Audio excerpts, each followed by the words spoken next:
할렐루야. 10월 5일 수요 우리 저녁 예배를 온라인으로 함께 드리도록 하겠습니다.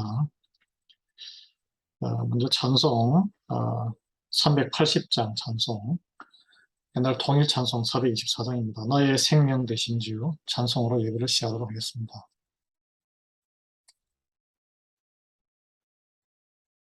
음.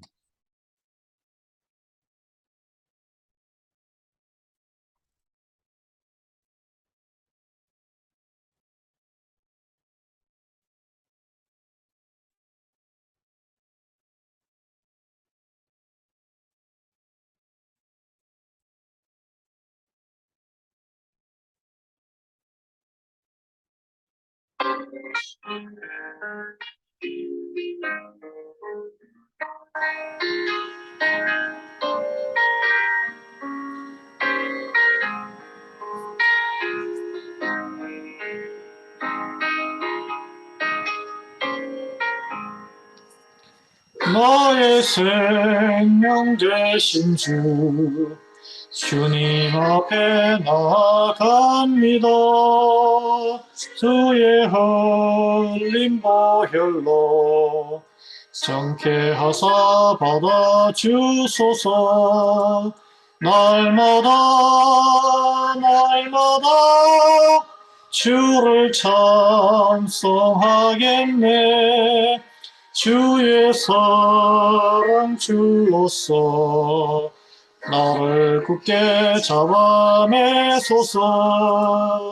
괴로운 세상 지날 때 나를 인도하여 주소서. 주를 믿고 나가면 나의 길을 잃지 않겠네. 날마다 주를 찬송하겠네. 주의 사랑 줄로서 나를 굳게 잡아내소서.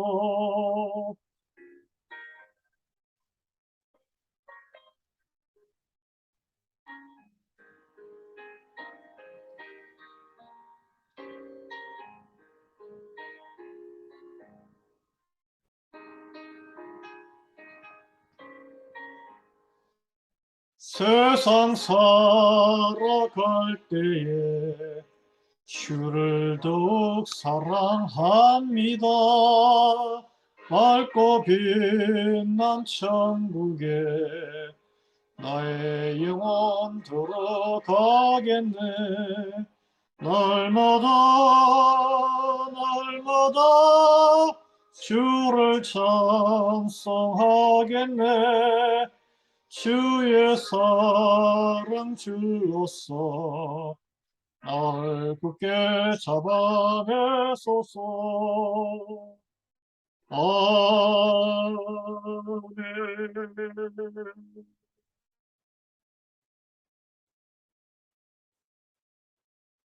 신앙 고백 같이 하겠습니다.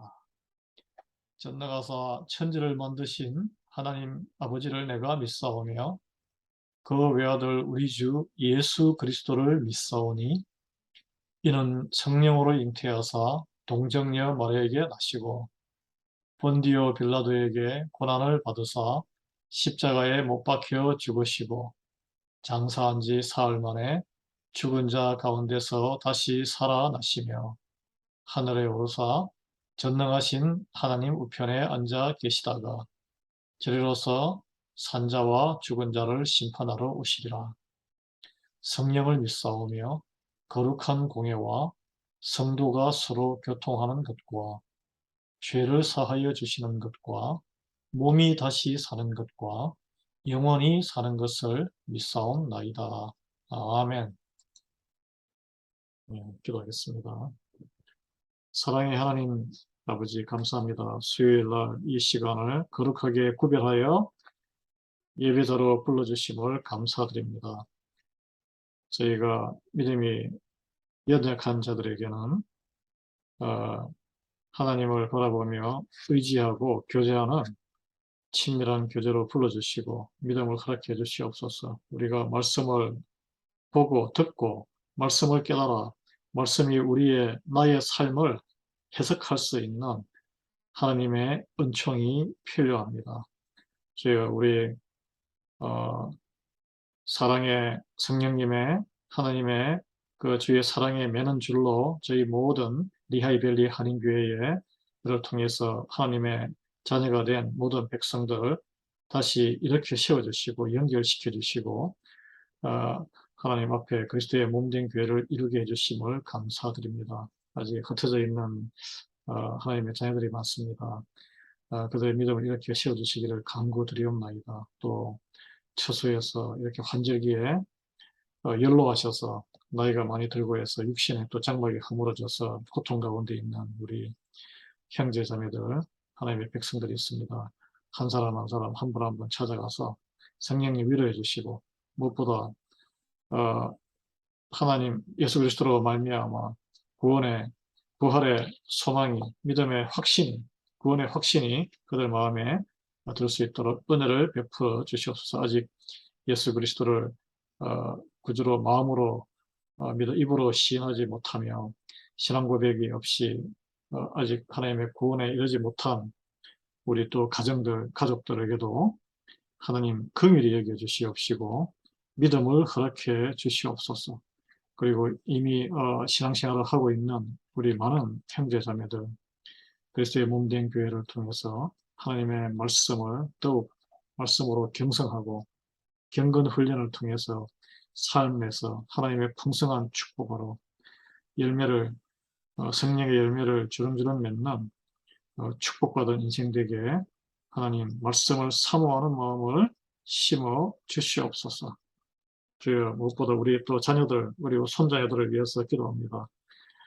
믿음이 그들의 삶에 들어가게 해주시옵시고 오직 하나님을 귀하게 여기고 예수 그리스도를 사모하는 말씀을 사모하는 마음 갖게 해주셔서 이 땅에서 흩어지는 백성이 되지 않게 하시고 하나님의 정말 빛과 소금으로 존귀한 우리 거듭난 인생이 되게 하나님의 백성으로 불러 주시옵소서. 우리 교회도 저희가 간구하건대 우리 자녀 세대와 우리 손자녀들이 이 교회당을 통해서 우리 한 공동체의 몸을 이루며 하나님께 영광을 올려드리는 예배드리고 서로 교제를 나누고 말씀으로 서로의 삶을 해석하며 나누며 서로 은혜를 나누고 또 영혼 구원의 주님의 마지막 명령을 함께 영혼 구원을 위해서 전도와 선교에 힘쓰는 그런 교회로 거듭날 수 있는 은혜를 간구드리옵나이다. 하나님께서 뜻하신 바 이루시고 또 때에 따라 그 돕는 은혜를 모든 성도들 우리 교회가 경험할 수 있도록 주여 간구드리오니 긍휼을 베풀어 주시옵소서. 우리 이 땅에 있는 또 근영갑 선교사님과 온두라스의 박명하 선교사님의 사역지와 또 개척한 모든 산간 지역의 그 원주민들의 교회와 그 사역자들, 그 가정과 그 모든 성도들, 그리고 니카라과와 과테말라의 대학생들을 포함해서 또 북한의 지하교인들까지 이 땅의 모든 열방의 선교사님들과 그들의 사역터에도 하나님 기름 부어 주시옵시고 돕는 동력자들 이렇게 세워주시고 우리도 그 동력의 대열에 참가할 수 있도록 은혜를 베풀어 주시옵시고 우리 빨리 단기 선교와 선교의 문이 자원하는 심령으로 문이 열릴 수 있도록 은혜 베풀어 주시기를 간구드립니다. 그리고 한국과 또 러시아 전쟁 중인 러시아와 우크라이나의 화평과 새로운 또 땅으로 거듭나게 해주시고 한국과 북한 땅도 지금 하나님의 은혜로 복음으로 다시 새로운 나라로 거듭날 수 있도록 은혜 베풀어 주시고 무엇보다 우리 리아이벨리 한인교회와 이 지역사회 한인사회와 그리고 우리가 하나님께서 부르신 이 화이트홀과 리하이벨리 지역에 하나님이 주신 모든 사명을 다할 수 있는 그런 교회가 될 수 있도록 능력을 입혀 주시기를 간구드렸고 오늘 이 저녁 예배를 통해서 하나님 영광 받으시고 저에게는 생명의 말씀으로 생명을 주시는 예수 그리스도를 다시 만나고 영원한 생명 다시 확인할 수 있는 귀한 시간 되게 베풀어 주시옵소서. 예수 그리스도의 이름으로 기도합니다. 아멘. 네, 오늘 세 번째 제3과 다섯 번째 시간인데요. 제3과 예수님은 누구신가? 네, 한번 예수님은 누구신가? 예수님을 발견하는 요한복음을 통해서 예수님을 발견하는 우리 같이 공부를 하겠습니다. 예수님은 자, 따라해보겠습니다. 예수님은 우리에게 생명을 주시는 분이다. 생명을 주시는 자, 라이프 기브입니다. 요한복음 5장 16절에서 47절 말씀 본문인데요. 한번 보겠습니다. 같이 읽겠습니다. 한번 읽으실 분 읽으시고 들으실 분 들으십시오. 제가 읽어드리겠습니다. 그러므로 안식일에 이러한 일을 행하신다 하여 유대인들이 예수를 박해하게 된지라. 예수께서 그들에게 이르시되 내 아버지께서 이제까지 일하시니 나도 일한다 하시매 유대인들이 이로 말미암아 예수를 죽이고자 하니 이는 안식일을 범할 뿐만 아니라 하나님을 자기의 친아버지라 하여 자기를 하나님과 동등으로 삼으심이더라. 그러므로 예수께서 그들에게 이르시되 내가 진실로 진실로 너희에게 이르노니 아들의 아버지께서 하시는 일을 보지 않고는 아무것도 스스로 할 수 없나니 아버지께서 행하시는 그것을 아들도 그와 같이 행하느니라. 아버지께서 아들을 사랑하사 자기가 행하시는 것을 다 아들에게 보이시고 또 그보다 더 큰 일을 보이사 너희로 놀랍게 여기게 하시리라. 아버지께서 죽은 자들을 일으켜 살리신 같이 아들도 자기가 원하는 자들을 살리느니라. 아버지께서 아무도 심판하지 아니하시고 심판을 다 아들에게 맡기셨으니 이는 모든 사람으로 아버지를 공경하는 것 같이 아들을 공경하게 하려 하시니라. 아들을 공경하지 아니하는 자는 그를 보내신 아버지도 공경하지 아니하느니라. 내가 진실로 진실로 너희에게 이르노니 내 말을 듣고 또 나 보내신 이를 믿는 자는 영생을 얻었고 심판에 이르지 아니하나니 사망에서 생명으로 옮겼느니라. 진실로 진실로 너희에게 이르노니 죽은 자들이 하나님의 아들의 음성을 들을 때가 오나니 곧 이때라. 듣는 자는 살아나리라. 아버지께서 자기 속에 생명이 있음 같이 아들에게도 생명을 주어 그 속에 있게 하셨고 또 인자됨으로 말미암아 심판하는 권한을 주셨느니라. 이를 놀랍게 여기지 말라. 무덤 속에 있는 자가 다 그의 음성을 들을 때가 오나니 선한 일을 행한 자는 생명의 부활로 악한 일을 행한 자는 심판의 부활로 나오리라. 내가 아무것도 스스로 할 수 없노라. 듣는 대로 심판하노니 나는 나의 뜻대로 하려 하지 않고 나를 보내신 이의 뜻대로 하려 함으로 내 심판은 의로우니라. 내가 만일 나를 위하여 증언하면 내 증언은 참되지 아니하되 나를 위하여 증언하시는 이가 따로 있으니 나를 위하여 증언하시는 그 증언이 참인 줄 아노라. 너희가 요한에게 사람을 보내매 요한이 진리에 대하여 증언하였느니라. 그러나 나는 사람에게서 증언을 취하지 아니하노라. 다만 이 말을 하는 것은 너희로 구원을 받게 하려 함이니라. 요한은 켜서 비추이는 등불이라. 너희가 한때 그 빛에 즐거이 있기를 원하였거니와 내게는 요한의 증거보다 더 큰 증거가 있으니 아버지께서 내게 주사 이루게 하시는 역사 곧 내가 하는 그 역사가 아버지께서 나를 보내신 것을 나를 위하여 증언하는 것이요 또한 나를 보내신 아버지께서 친히 나를 위하여 증언하셨느니라. 너희는 아무 때에도 그 음성을 듣지 못하였고 그 형상을 보지 못하였으며 그 말씀이 너희 속에 거하지 아니하니 이는 그가 보내신 이를 믿지 아니함이라. 너희가 성경에서 영생을 얻는 줄 생각하고 성경을 연구하거니와 이 성경이 곧 내게 대하여 증언하는 것이니라. 그러나 너희가 영생을 얻기 위하여 내게 오기를 원하지 아니하는도다. 나는 사람에게서 영광을 취하지 아니하더라. 다만 하나님을 사랑하는 것이 너희 속에 없음을 알았노라. 나는 내 아버지의 이름으로 왔음에 너희가 영접하지 아니하나. 만일 다른 사람이 자기 이름으로 오면 영접하리라. 너희가 서로 영광을 취하고 유일하신 하나님께로부터 오는 영광은 구하지 아니하니 어찌 나를 믿을 수 있느냐. 내가 너희를 아버지께 고발할까 생각하지 말라. 너희를 고발하는 이가 있으니 곧 너희가 바라는 자 모세니라. 모세를 믿었더라면 또 나를 믿었으리니 이는 그가 내게 대하여 기록하였음이라. 그러나 그의 글도 믿지 아니하거든 어찌 내 말을 믿겠느냐 하시니라. 여기까지인데요. 이 배경이, 질문에 답하기 전에 이 배경이 5장에 이렇게, 배경이 뭐냐면,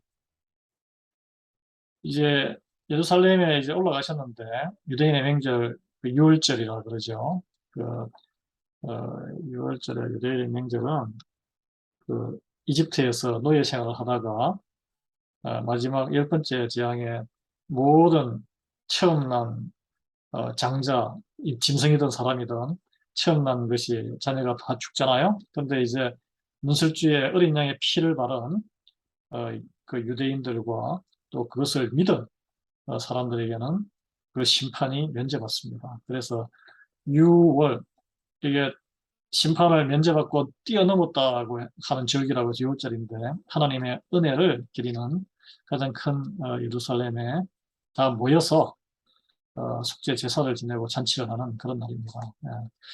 부풀리지 않은 빵을 먹고 그러죠. 무교병이라고.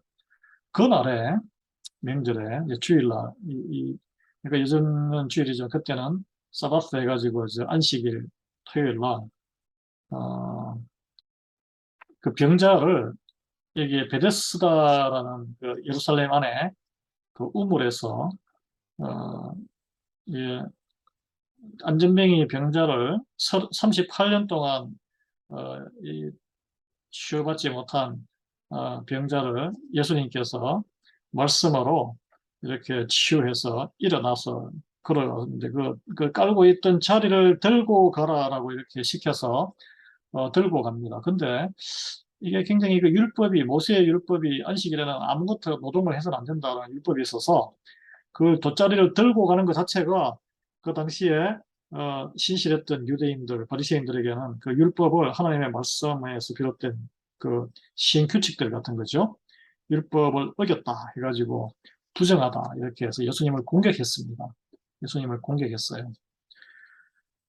그래서 오늘 이런 대화가 나옵니다. 왜 안식일을 범하냐? 이렇게 하니까 하나님께서 지금도 일하시는데 그래서 나도 일한다. 이제 오늘 이 모든 말씀은 예수님은 누구신가? 예수님께서 왜 이 땅에 오셨나? 그래서 예수님의 당신의 본인의 입으로 설명하는 장면이에요.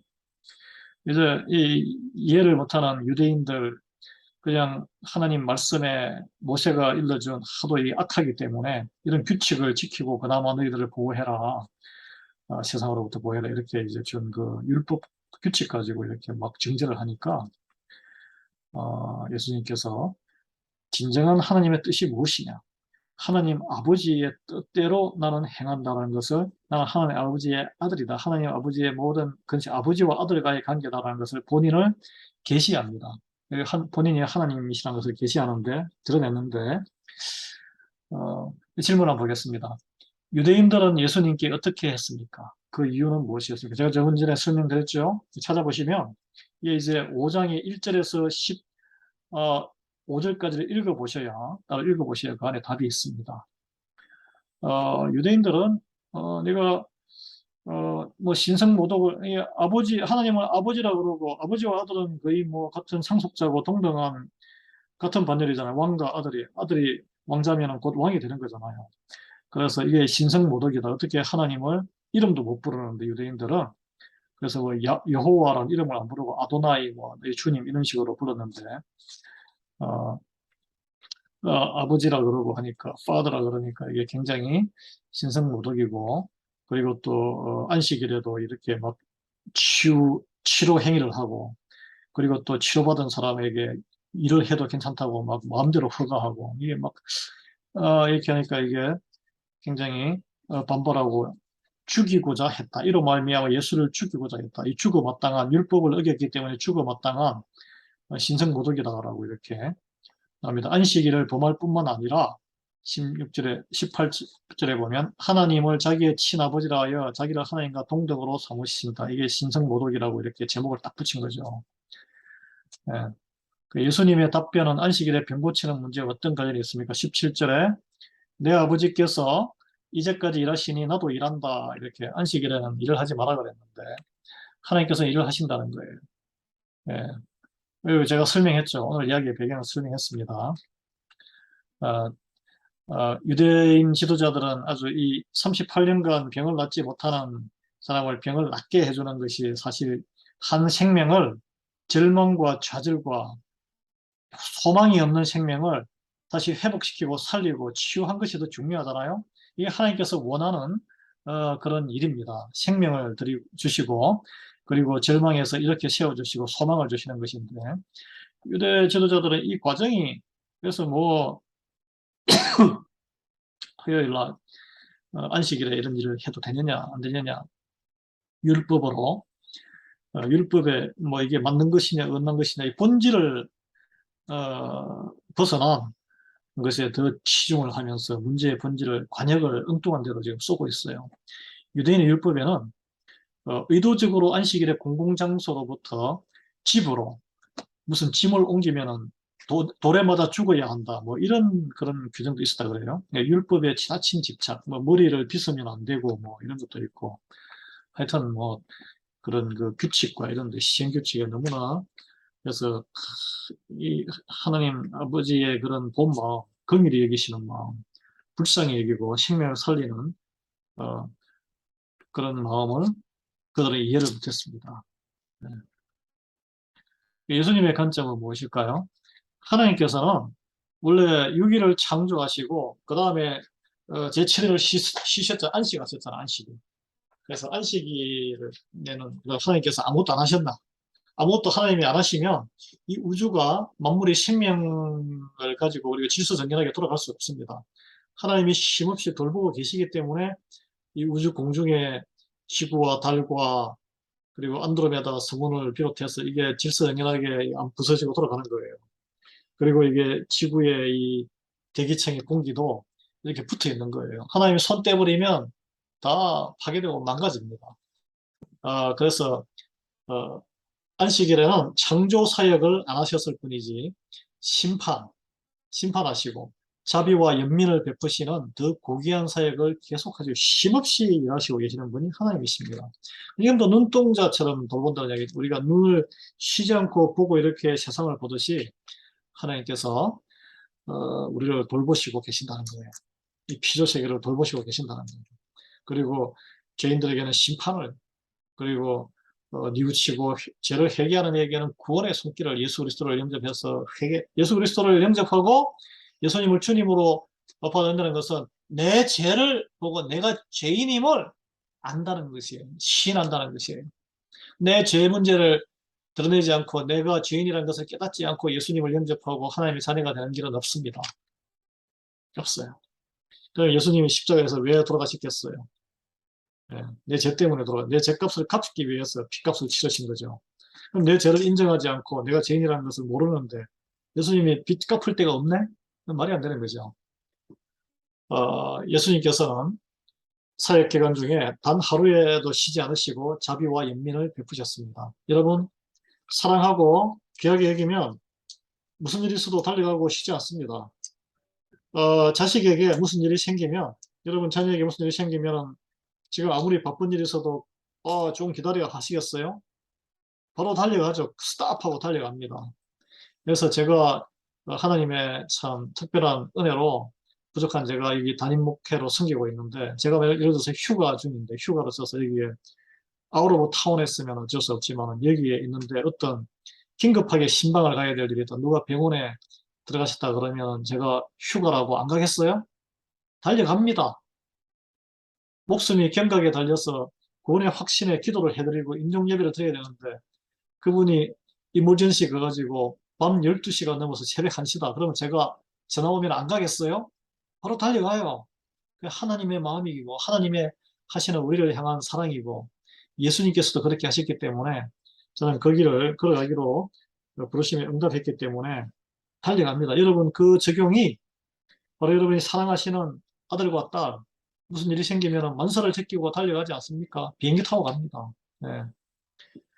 여러분 생명을 살리기 위해서 휴가나 휴일이라도 24시간 대기 상태로 달려가는 자세가 요구됩니다. 이게 그리스도인과 자기의 유익과 상관없이 한 생명을 구원하기 위해서는 달려가야 하는 거예요. 뭐 가서 거부하면 어쩔 수 없죠. 노땡큐 하면 뭐 그분이 노땡큐 하면 어쩔 수 없지만 달려가야 됩니다. 예수님은 그렇게 하셨어요. 그래서 하나님께서는 쉬지 않으신다. 여기 쉬지 않는다. 내 아버지께서 이제까지 일하시니 나도 일한다는 그 의미하는 그런 표현이 있습니다. 이 일이라는 것은 생명을 살리는 일, 치유하는 일, 구원에 이르게 하는 일, 그 애씀이 있다는 것이죠. 두 번째 질문 한번 볼까요? 본문에서 예수님은 자신을 누구라고 주장하셨습니까? 예수님은 자신과 아버지의 관계를 어떻게 설명하셨습니까? 아버지는 예수님께 어떤 사명을 부여하셨습니까? 볼까요? 이게 중요합니다. 이게 예수님을 이해하는 데 중요해요. 네. 오늘 본문에 보시면 제가 정리를 한 건데 예수님께서는 계속 하나님께 아버지라고 표현하면서 아버지에게 온전히 의뢰, 믿고 신뢰하고 의지했어요. 아버지가 원하시는 것을 하기 위해서 100% 헌신한 거예요. 아버지의 뜻을 존중했습니다. 그리고 이 하나님과의 관계는 능력에 기초한, 이게 뭐 우리가 사업하거나 비즈니스하거나 직장에서 상사와 아, 그런 관계가 아니고 사랑에 기초했다는 거죠. 여기 보면은 23절에 공경이란 말이에요. 공경. 공경. 어, 하나님을 공경하는 것 같이 아들을 공경하게 하려 하십니다. 그래서 하나님께서 직접 심판하지 아니하시고 그 심판권을 다 아들 예수님께 다 맡겼습니다. 그래서 우리의 최후의 심판에는 예수님이 심판하세요. 예수님. 그래서 예수님을 영접하지 아니하는 자는 다 예수님의 심판, 우리가 모두가 다 심판되었을 텐데 예수님에게 심판을 나는 너를 모른다 하면 끝나는 것입니다. 예. 여러분 다 예수님에게 눈에 들어야 되는 거예요. 그래서 예수님께서 기뻐하시는 일, 하나님께서 기뻐하시는 일을 우리가 힘써야 합니다. 어, 말 아버지께서 죽은 자를 일으켜 살리신 같이 하나님께서는 생명을 주시는 분이고 생명을 거두시는 분이시죠. 또 다시 살릴 수 있는 예수님을 다시 살리셨잖아요. 그같이 아들도 21절에 보면 자기가 원하는 자들을 살리느니라. 예수님께서 원하는 자들을 다시 부활을 해서 영원한 생명으로 넣어 주신다는 거예요. 우리는 예수님 마음에 들어야 됩니다. 누구의 마음에 들게 열심히 살아야 됩니까? 예수님 마음에 들게 열심히 살아야 돼요. 옆에 배우자라든지 내 직장 상사나 아니면 다른 사람들 뭐 인기를 위해서 사는 건 헛된 일이에요. 예. 그래서 또 하나님께서는 어, 보여주시고 어떻게 해야 될지 보여주시고 그래서 보면은 어, 아들이 아버지께서 하시는 일을 보지 않고는 아무것도 스스로 할 수 없다. 하나님께서 시키신 성경에 나오는 말씀을 구현하기 위해서 모든 것을 예수님이 하신 거예요. 마찬가지로 우리의 남은 삶도 예수님께서 하신 말씀, 하나님의 말씀을 준행하는 거기에 표준으로 삼아서 행동하는 것을 그렇게 살아가는 것이 바로 신앙생활이고 믿음입니다. 그렇지 그런 하나님의 말씀에 근거해서 나의 행동을 초점을 맞추고 선택을 맞추는 것이 없는 것은 믿음이 없는 거예요, 사실은. 그 마음은 복음에 동의하고 맞는 말이야 고개만 끄덕이는 것이지 착각하는 것입니다. 여러분 은혜로운 말씀을 듣거나 간정을 들으면 마음이 뜨거워지잖아요. 마치 내가 그 사람처럼 믿음이 좋은 것처럼 같이 동조 현상을 보이는데 그렇다고 해서 그 듣는 사람이 믿음이 좋아지는 게 아니에요. 그 믿음이 내 것이 되어서 나도 그 사람처럼 그런 상황에서 똑같이 믿음의 선택을 하고 행동하고 하나님의 말씀을 따라 행할 때에 내 믿음이 그만큼 좋아지는 거예요. 내가 그만한 믿음의 사람이 되는 거예요. 예. 그래서 중요한 것은 하나님이 예수님께 다 하나님의 활동을 다 보여주셨다. 우리도 다 성경책에 다 하나님께서 우리가 어떻게 살아야 하는지, 어떤 신앙을 가져야 하는지, 이 세상에서 온갖 헛된 것에 어떻게 반응해야 되는지가 다 나와 있습니다. 다 보여주셨어요, 이미. 근데 우리가 관심이 없을 뿐이에요. 성경을 안 읽을 뿐이에요. 그것을 받아들여서 행동하기를 꺼려할 뿐이에요. 왜 그렇습니까? 하나님보다 죄를 더 사랑하기 때문이에요. 그거조차 인정하고 싶지 않으신 분이 많겠지만 관심도 없고 그런 나의 모습을 보고 내가 정말 죄에 끌려다니는 나의 이 나약한 모습을 하나님께 공개하고 성령님께 도움을 요청해야 돼요. 그게 은혜입니다, 은혜. 하나님의 손에 이끌려서 살아가는 인생이 가장 은혜로운 인생이고 가장 성공한 인생이에요. 예수님은 하나님과 똑같이 심판하시고 생명을 주실 근세를 갖고 계셨다. 무엇보다 죽은 자에게 육신의 생명을 주실 수 있다. 이게 이제 육신으로 부활한다. 우리가 매일 고백하는 신앙 고백 아니겠습니까? 예수님은 하나님께 완전히 아버지께 순종하는 삶을 사셨어요. 공생의 기간 동안. 예, 이제 우리 믿는 자에게 요구되는 것이죠. 온전하다는 것은 하나님께 온전히 의지하고 순종하는 삶, 그것이 가장 성공한 삶, 가장 온전한 삶이라고 하는 것입니다. 예. 그런데 하나님은 모두 이렇게 하나님 아버지를 믿는데 아들 예수는 뭐 아이고 목수에다가 사람에다가 뭐 그 양반이 뭐 그냥 사형수로 죽었지 예수님이 하나님이야? 어떻게 하나님이 되지? 이렇게 안 믿는 사람이 있는데 여러분 하나님이 예수님을로 이렇게 오신 것이고 예수님께 모든 근원을 위임하셨기 때문에 다 가지고 계셨기 때문에 예수님에 대한 믿음을 통해서만 우리 사람은 풍성하고 영원한 이 땅에서의 풍성한 하나님의 그 부요한 능력을 건설을 경험할 것이고 영원한 생명, 죽고 나서 또 부활하는 생명을 얻는 방법은 오직 예수밖에 없습니다. 여러분 다른 길이 없습니다. 그리고 더 중요한 것은 예수님을 믿으면서 다른 잡신들, 다른 우상, 내 눈에 보기 좋은 것 함께 또 좋아하면서 따라다니지 마세요. 제사 지내지 마시고 아직 교회 다니시면서 제사 지내시는 분 하나님 싫어하십니다. 우상 숭배예요. 잡신 믿는 거예요. 그리고 뭐 이것저것 나는 무슨 띠인데 무슨 띠인데 하면서 그런 말도 꺼내지 마세요. 뭐 오늘 운수 좋은 날 비가 오면 뭘 해야 돼? 뭐 햇볕 좋은 날은 뭘 해야 돼? 그런 그 이상한 그런 거 하지 마세요. 예. 그래서 하나님은 모든 심판권도 예수님께 맡기셨어요. 예수님께서 특이한 것은 먼 미래에 예수님 다시 오셔서 우리가 죽고 나서거나 아니면 살아있을 때 오셔서 그때 한 번 심판하는 게 아니고 이미 지금부터 심판하고 있어요. 예수님을 믿어 그리스도를 영접하고 새로운 삶으로 말씀을 적용하며 변화되는 삶을 살아가는 사람은 이미 구원을 받은 것이고 그런 삶을 살다가 중단하거나 예수님을 영접하지 아니하고 그냥 아예 내가 버티다가 마지막 숨 넘어 꼴딱 넘어갈 때 그때 할 거야라고 아니면 아예 인정하지 않는 사람은 이미 지옥의 권세 아래에서 인생을 낭비하고 끌려다니고 있는 것입니다. 이미 심판받은 거예요. 그게 요한복음의 3장 16절인가요? 17절인가요? 네. 18절이네요. 그를 믿는 자는 심판을 받지 아니하는 것이요. 믿지 아니하는 자는 하나님의 독생자의 이름을 믿지 아니하므로 벌써 심판을 받은 것이니라. 이거 현재형입니다. 믿고 믿지 않는 것은 지금 현재예요, 현재. 여러분, 사람에게 선택은 둘 중에 하나뿐이에요.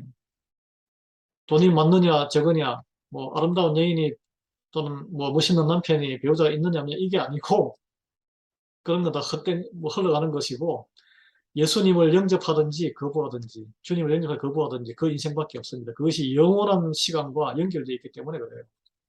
예. 영원한 생명이냐, 영원한 사망의 영원한 불지옥이냐, 뭐 요 두 개밖에 없습니다.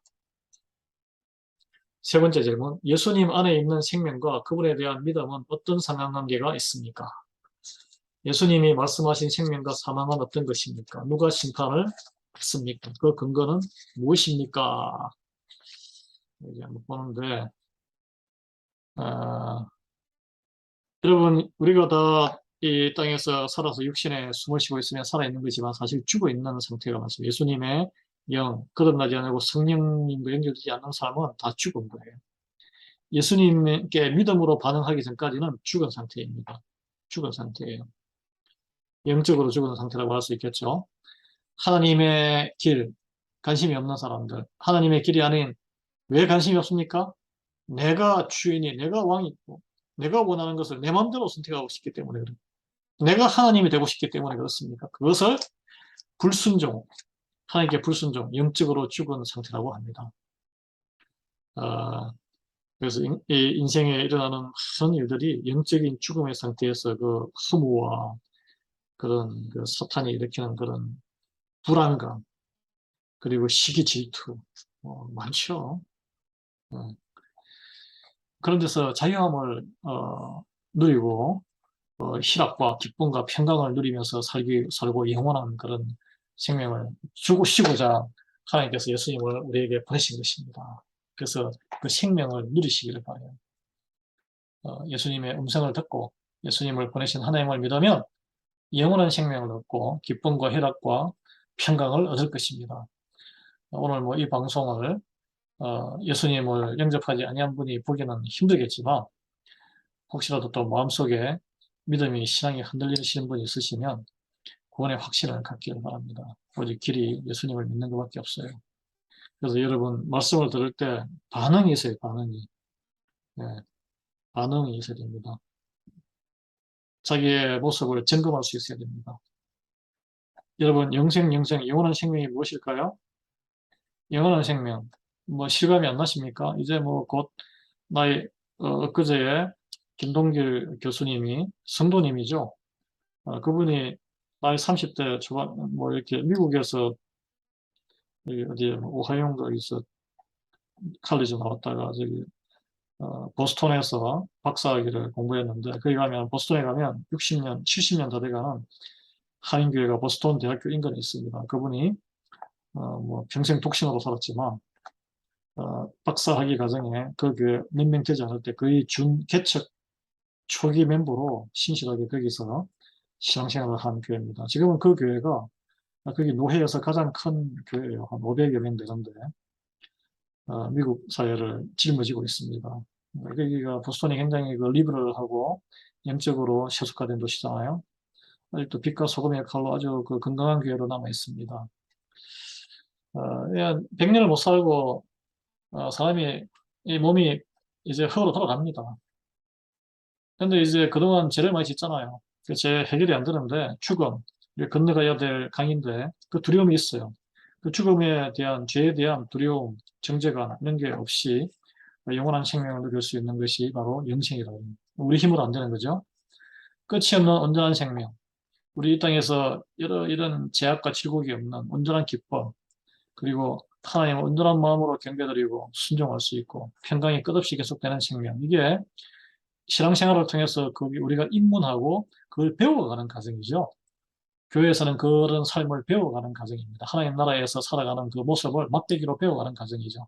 그래서 우리는 이미 영원한 생명에 이미 접붙임으로 연결되어 있는, 제가 어릴 때 아버님께서 감나무, 뜰번 감나무에 단감 나무 가지를 붙여서 접어 붙이는데 본체가 아직 뜰번 나무인데 그 가지만은 이렇게 살아나면은 단감이 열리는 걸 참 신기하게 생각했어요.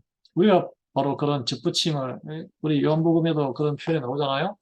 접붙임 받은 사람, 우리가 예수님의 그런 십자가 죽음으로 하나님의 자녀로 접붙입니다. 그래서 이제는 뜰번 죄와 악의 그런 열매를 맺는 것이 아니라 단감, 유익한 단감, 다른 사람들을 살리는 또 약재료가 되는 그런 풍성한 그 에스겔서 47장인가요? 48장에 나옵니다. 보시면은 달마다 다양한 열매가 맺어서 생명의 열매겠죠. 다른 여러 생명을 살리는 먹게 하는 약재료, 과일이 된다고 그렇게 나와 있습니다. 그래서 나오죠. 이게 화면에 이 영원한 생명은 사람이 사망에서 생명으로 옮겨지는 순간이 뭐죠? 내 마음으로 진정으로 예수 그리스도를 믿어 하나님의 자녀로 거듭나는 그 순간입니다. 신앙 고백을 하고 예수님을 사모하고 그것으로 태어나면서 끝이 아니에요. 성장해야 합니다. 성장해야 돼요. 여러분 영원히 엄마 젖 빨면서 엄마 품속에서 베이비로 살 수는 없잖아요. 네. 자, 네 번째 질문. 누가 혹은 무엇이 예수님을 위해서 증거했습니까? 세상에 비치신 예수님은 왜 세례 요한을 등불이라고 부르셨을까요? 유대인들은 왜 성경을 삼고 깊이 생각했는데도 생명을 발견하지 못했을까요? 아주 중요합니다. 우리가 성경 공부를 하고 묵상을 해도 생명을 누리거나 발견하지 못하면 말짱 꽝이라는 이야기입니다. 그걸 이제 지적 도락거리로, 그냥 즐거움으로 성경 말씀을 보면 안 된다는 이야기예요. 예수님께서 밝힌 자신을 위한 증거가 네 가지가 있는데, 하나님을 아버지라 그래서 아버지. 이런 관계성입니다. 관계성. 이게 어, 하나님과 우리가 하나님을 아버지라 그래요. 아버지. 친아버지는 육신의 아버지고 하나님은 영적인 아버지. 우리에게 생명을 주신 아버지. 영원한 나라에서 또 계속 아버지와 자녀의 관계로 살게 될 거예요. 그리고 또 예수님이 본인을 비유할 때 아까 질문에 연관해서 세례 요한을 등불에 비유했죠. 등불은 무엇입니까? 기름을 부어서 불을 붙여야 불이 나고 기름이 다 떨어지면 불이 꺼집니다. 근데 예수님은 빛의 원천이에요. 어, 세례 요한은 스스로 빛을 발산할 수 없어요. 하나님으로부터 열려를 받아서 빛을 이렇게 밝히지만 예수님은 스스로 빛을 참빛 교회라는 이름도 많습니다. 그래서 세례 요한은 빛이 점점 흐려졌고 쇠해지고 예수님은 흥하여야 된다고 이렇게 요한이 이야기했죠. 예. 이제 마찬가지 우리는 참빛이 아니라 우리도 등불이에요. 예수님의 성령 충만함으로 빛을 발하고 우리는 참빛 대신은 예수님을 증거하고 예수님을 알려야 합니다. 우리 세례 요한과 같은 역할을 해야 되는 필요가 있는 것이죠. 예수님께서는 자기의 영광을 위함이 아니고 하나님의 이름으로 행하신 역사, 하나님을 증거하는 것이라고 했습니다. 그래서 하나님께서 능력을 주신 거예요. 여러분, 뭐, 대사로 파견된다든지 하면은 그 사람이 뭐 아무리 고위 공무원이긴 하지만 자기가 무슨 능력과 무슨 힘과 무슨 돈이 있겠어요. 한 나라의 이름을 대변하기 때문에 세계 최강국의 미국의 대사관이 가장 능력이 셉니다. 가난한 뭐 이름도 없는 정신어지러운 그런 조그만한 나라, 서국에 못 사는 나라의 외교관 대사들이 무슨 힘이 있겠어요. 근데 한 개인과 개인을 세우면 뭐 예를 들어서 아프리카의 아주 못 사는 나라에 그 사람이 더 똑똑할 수도 있습니다. 미국의 외교관보다. 그렇죠? 네, 다른 거예요. 우리도 마찬가지예요. 우리에게는 능력이나 똑똑함이 없어도 우리는 하나님의 자녀이기 때문에 하나님의 능력으로 살아가는 사람들이에요. 담대하시기 바랍니다. 자, 마지막으로 성경을 이제 증거로 당신을 증거하셨는데 성경의 모든 기록과 예언은 예수님을 증거하고 있습니다. 이 성경의 두꺼운 이 책의 주인공은 딱 한 명, 하나님인데 그분이 바로 예수님이에요. 예수님의 증거예요. 예. 그것을 알고 성경을 읽으셔야 한다는 것이죠. 그래서 예수쟁이라고 하는 것은 정확한 말이에요. 예. 그리스도인을 예수쟁이라는 것은 정확한 말입니다. 자, 성경을 읽고도 성경을 또 알고 이해를 해도 생명을 누리거나 구원을 받지 못할 수도 있습니다. 왜 그럴까요? 유대인의 문제, 바리새인의 문제인데 성경을 읽었지만 그 말씀에서 하나님을 찾지도 않았고 하나님의 말씀을 교회에 진지하게 말씀을 자기의 죄와 자기의 삶에 적용하고자 애쓰기보다는 자기의 기존의 관행을 변호해주고 보호해주는 변명거리로 사용했다는 것이죠. 우리도 이게 교회 생활을 오래 하다 보면 이런 매너리즘에 빠질 위험이 있습니다. 그것을 뭐라 그러죠? 굳은 살이 박힌다? 또는 땅이 딱딱해진다? 또는 영적으로 문둥병자가 된다. 문둥은 이렇게 찌르고 막 다쳐도 아프지가 않습니다. 이게 감각이 없어지기 때문에. 그런 걸 가장 경계해야 돼요. 그래서 말씀으로 우리의 제일 중요한 것은 말씀을 나에게 적용해서 내 안에 있는 나의 죄, 나의 이 기구만장한 이 죄를 들춰내고 그걸 적용해야 되는 거예요. 말씀의 생명이 그들의 삶을 바꾸는데 전혀 활동하지 않았어요. 그래서 교회를 뭐 주일에 오시고 왔다 갔다 교회를 아무리 다니셔도 이 말씀을 읽고 말씀을 내 삶에 비추어서 적용해서 나의 그 죄인된 모습을 비추어 보지 않으면 아무런 소용이 없다는 거예요. 마치 애가 태어났는데 엄마 젖을 먹든지 뭐 분유를 먹든지 먹고 옹알이도 하고 뒤척거리도 하고 이렇게 하다가 좀 부딪히기도 하고 걸음마도 하고 이렇게 자라야 되지 안 자라고 그냥 가만히 누워서 있으면 어떻게 됩니까? 그럼 미라되는 거예요. 썩는 거예요. 자라지 못하면 죽는 거예요. 그냥 죽어 있는 신앙이 된다는 거예요. 예. 그래서 이 말씀을 또 알고 이해는 하지만 그냥 동의한다는 거. 이거는 우리 옛날에 학교에서 제가 기억이 납니다. 기술 시간, 농업 시간, 공업 시간 많은 것을 배웠습니다. 딸딸딸 외웠어요? 시험 점수에 고득점을 좋은 점수를 받았어요? 그런데 실생활에서 그것을 써먹진 않았어요. 왜냐하면 그것을 배우는 목적은 시험을 잘 보기 위해서 배웠기 때문에 그래요. 근데 중요한 것은 실생활에 써먹어야 되는 거예요. 말씀도 마찬가지예요. 잘 알고 내가 달달달 외우고 잘한다고 해서 내가 거룩해지거나 변화받는 하나님의 자녀로 성장하거나 거듭난다는 안에 실생활에 써먹어야 됩니다. 써먹어야 영원한 생명으로 성숙한 사람, 이게 하나님 나라 갈 때 성숙한, 장성한 사람이 되는 거예요. 그렇잖아요? 그래서 말씀의 감동과 믿음으로 반응하는 것이 중요하다는 것이죠. 여러분, 반응이 어떻게 됩니까? 예배와, 그리고, 뭐 이게 단계가 말씀으로 서로 나누고, 공개하고, 죄를 들여다보고, 그 다음에 또 활동을 같이 하고, 이렇게 다 포함되어 있는 것이죠. 네. 다섯 번째, 예수님은 왜 유대인들에게 그들의 마음에 하나님을 사랑하는 것이 없다고 말씀하셨습니까? 여러분에게 하나님을 사랑하는 것이 있습니까? 제가 묻고 싶어요. 스스로 물어보세요. 예수님은 어떻게 그들이 하나님을 사랑하지 않는다고 말씀하실 수 있었을까요? 제가 예를 들어서 장로님, 집사님, 권사님 마음 안에 하나님 사랑함이 없네요 하면은 여러분 상처받지 않겠어요? 교회 떠나고 싶겠죠? 뭐 물어보십시오. 유대인들은 누구에게 소망을 걸었습니까? 여기서 잘못된 점은 무엇입니까? 여러분은 어디에 희망과 소망을 걸고 있습니까?